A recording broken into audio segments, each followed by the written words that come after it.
Hi you guys, so today I made some garlic butter steak with mashed potatoes and garlic asparagus.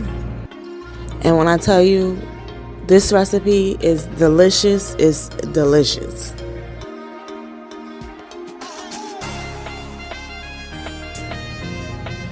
So here I have my steak cubes, and these are the seasonings that I used.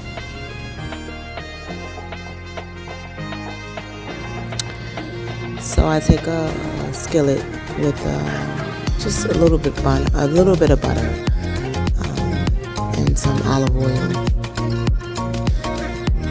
and then I have my potatoes boiling, and I put this beef stew mix in, and then I add some water to it and let that cook down.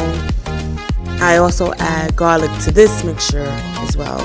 And with the asparagus, I just cut them up in threes, add garlic.